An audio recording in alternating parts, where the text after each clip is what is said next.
सभी से निवेदन है कि शांति से बैठे।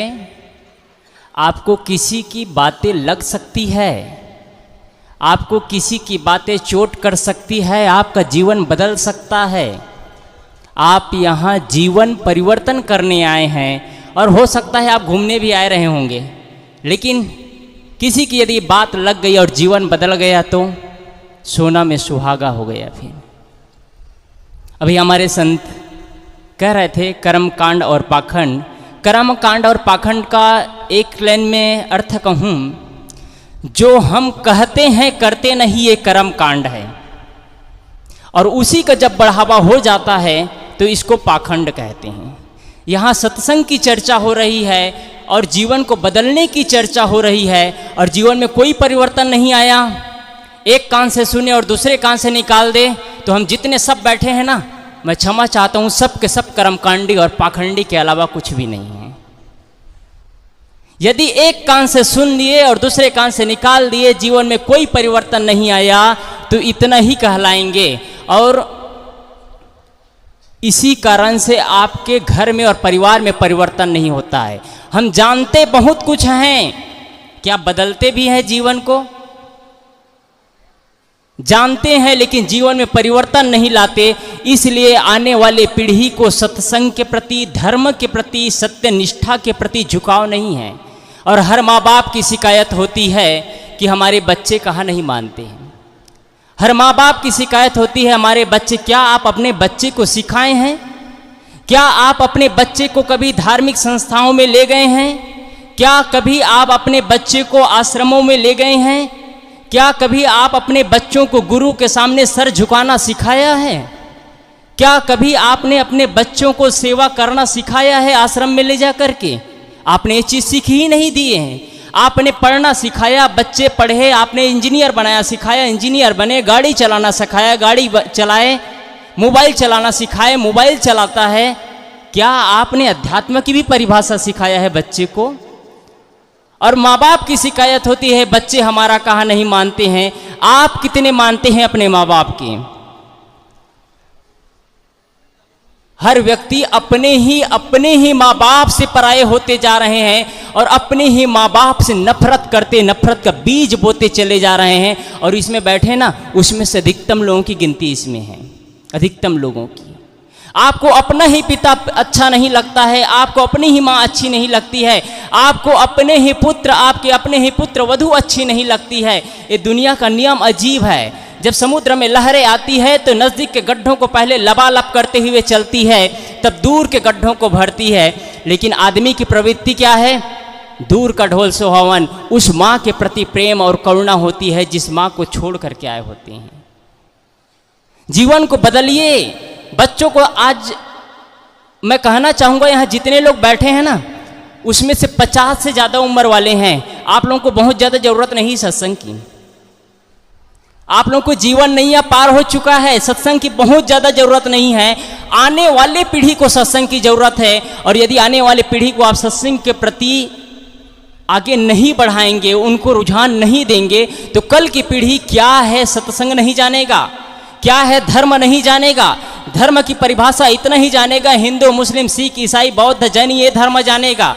बाकी मानवता क्या चीज़ है ये नहीं जान पाएंगे, प्रेम क्या चीज़ है नहीं जान पाएंगे, दया क्या चीज़ है ये नहीं जान पाएंगे। उससे दूर कोसों चले जाएंगे। और ये दूर ले जाने वाले ना आप सब है। अपने ही बच्चे के जीवन का दुश्मन बनते हैं आप। अपने ही बच्चे के जीवन का आप दुश्मन बनते हैं। आप ही अपने बच्चे के जीवन को बर्बाद करने की जिम्मेदारी आपकी होती है।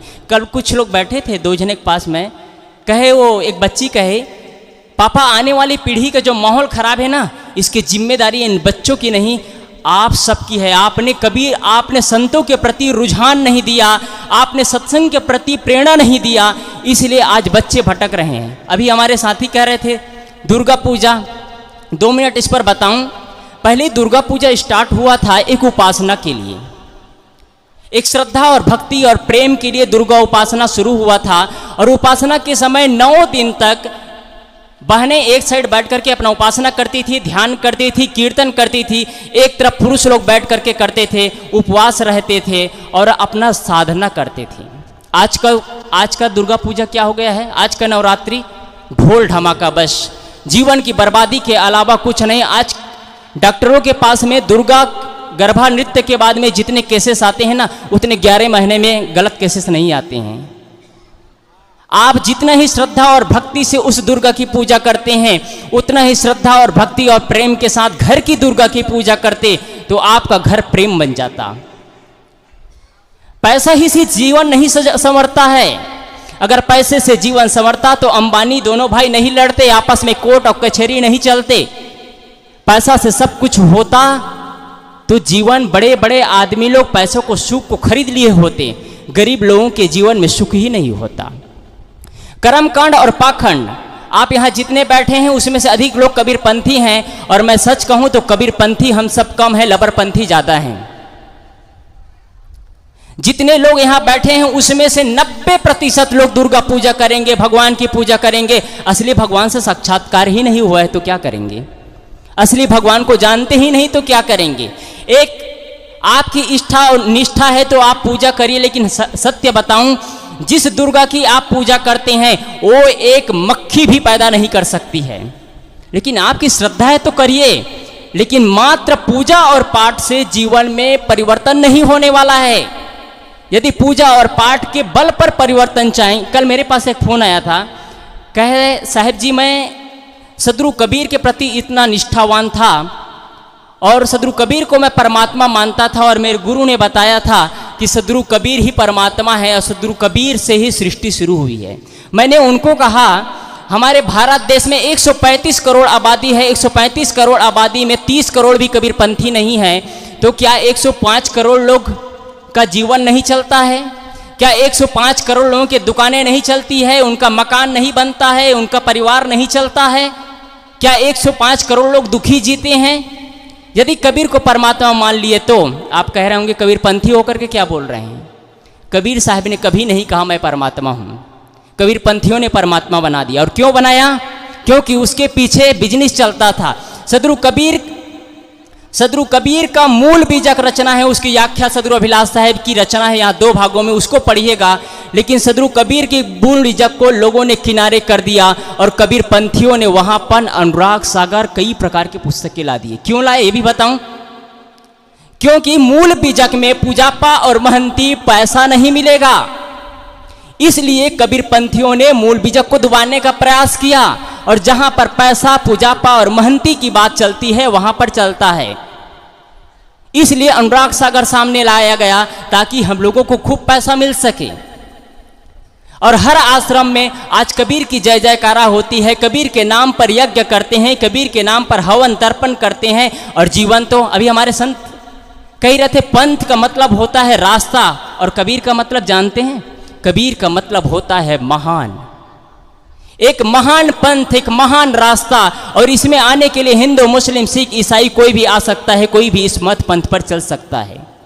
आप कर्म कांड से ऊपर उठे और धर्म, आपको बताऊं सत्य, जितने आज लड़ाइयां धार्मिकों में हैं, जितनी आज बर्बादी धार्मिकों में है, उतना आम जनता में बर्बादियां नहीं हैं।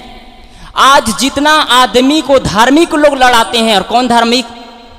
हम जैसे मंच में बैठने वाले लोग, क्षमा चाहूंगा, जो सत्य बात नहीं बताते हैं और धर्म के नाम पर गुमराह करते हैं, कबीर के नाम पर यज्ञ करते हैं। अभी मैं जिस जगह रहता हूं वहां से 4 किलोमीटर बगल में एक महंत है, वो पूजा भी करता है, चौका भी करता है, और चौका करता है और गांजा भी बेचता है।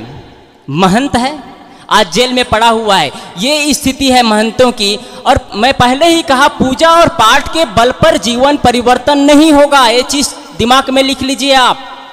यहां से जाने के बाद में आपके भाषा में प्रेम का उद्गार होना चाहिए, यहां से जाने के बाद में आपका जीवन शैली बदल जाना चाहिए, यहां से जाने के बाद में आपके दुश्मन हट जाने चाहिए, तब सत्संग का महत्व है। नहीं तो हम सब, मैं पहले ही कहा कि हम सब कर्मकांडी और पाखंडी के अलावा कुछ भी नहीं कहलाएंगे। बदलिए जीवन। पैसा से जीवन नहीं बदलता है, जीवन कपड़े से नहीं बदलते हैं, मोबाइल से नहीं बदलता है, मकान से नहीं बदलता है, गाड़ी से नहीं बदलता है। जीवन बदलता है आपके अपने विचारों से बदलता है। क्या विचार को भी बदलते हैं आप गाड़ी बदल देते हैं, मकान बदल देते हैं, मोबाइल बदल देते हैं, कपड़े बदल देते हैं, ये मकान पसंद नहीं तो दूसरे मकान में चले जाते हैं। क्या कभी आपने विचारों को बदलने का प्रयास किया है? सब कुछ बदल दिया और विचारों को नहीं बदले तो जीवन नहीं बदल सकता है। और जीवन बदलने का तरीका यही है, विचारों को बदलिए, कर्म कांड और पाखंड से हटिए, ऐसे ही विचार सुनते रहिए। और इसीलिए मैं कहता हूँ, बीच बीच में कहीं भी जाता हूँ तो सत्संग के प्रति रुझान रखिए। आपके घर में बर्थडे प्रोग्राम होता है, किसी की मृत्यु होती है, आप जिन संतों को मानते हैं उनको बुलाइए और सत्य और निष्ठा और प्रेम की परिभाषा पूछिए, जीवन जीने की शैली पूछिए। आप ही सत्संग, आपके घर में संत कई सालों से नहीं गए हैं। क्यों नहीं गए हैं? क्योंकि आप वो चाहते नहीं हैं और कहते हैं बच्चे बिगड़ते चले जा रहे हैं। कौन बिगाड़ रहा है बच्चे को? आप बिगाड़ रहे हैं, आप जिम्मेदार हैं। यदि आज आपके बच्चे सत्संग से रूझ रति प्रति निष्ठा नहीं है तो आपने अपने बच्चों को सत्संग से दूर कर दिया है। इसलिए सत्संग के प्रति जुड़िए। और आपके घर में कोई भी प्रोग्राम होता है, कोई भी प्रोग्राम होता है तो जिन संतों को आप मानते हैं उनको बुलाइए और अर्थ पूछिए, जीवन का अर्थ पूछिए, जीवन का महत्व समझिए। और छोटा प्रोग्राम करिए, बड़ा नहीं कर सकते, छोटा करिए जहाँ पर रहते हैं। तब आप सत्संग के प्रति जुड़ेंगे, तब कहीं कबीर पंथ को समझ पाएंगे। नहीं तो आपके घर में कबीर पंथ लुप्त होता चला जाएगा और आपको अपने ही जीवन काल में जो कल्पना भी नहीं किए हैं वैसे ऐसे दृश्य आपको घर में देखने को मिलेंगे, घर में देखने को मिलेगा और आप अपने ही आप में पीड़ित रह जाएंगे, आपका जीवन बेकार चला जाएगा। इसलिए आप सब अपने जीवन को संवारिए और सुंदर जीवन का निर्माण करिए। बोलिए।